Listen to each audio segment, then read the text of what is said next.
much, Mr. Speaker. I would say to my friend Judge Poe that we have to start, and we are starting, the green energy movement. I readily understand the economic impact on Port Arthur, the state of Texas, and I also am deeply concerned for the ranchers in the Midwest, specifically Montana, Nebraska, those states, North Dakota, that are bypassed, and the possibility of their oil and gas costing more is at the least disturbing. But I do want to share a report that was formulated regarding tar sands and their potential by the IHS Cambridge Energy Research Association. And it's under the aegis Growth in the Canadian Oil Sands.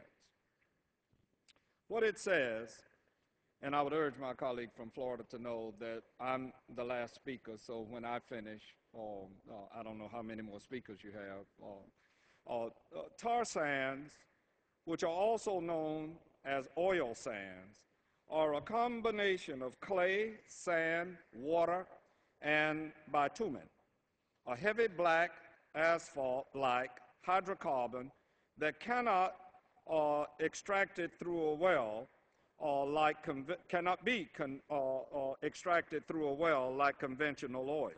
It's estimated that Canada's economically recoverable tar sands deposits in Alberta total 173 billion barrels, making Canada, as Judge Pope pointed out, second after Saudi Arabia in oil reserves. Producing fuel from tar sands has significant environmental impacts. Extracting tar sands bitumen and upgrading it to synthetic crude oil produces roughly 3 times greater greenhouse gas emissions than producing conventional oil on a per unit basis.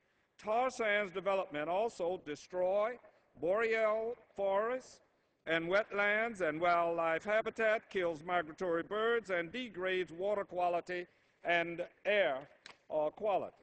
That said, tar sands oil contains on average 11 times more sulfur, 11 times more nickel, 6 times more nitrogen, and 5 times more lead than conventional oil. These pollutants are harmful to human health, causing lung and respiratory problems such as asthma and bronchitis, and the metals found in tar sands are neurotoxic.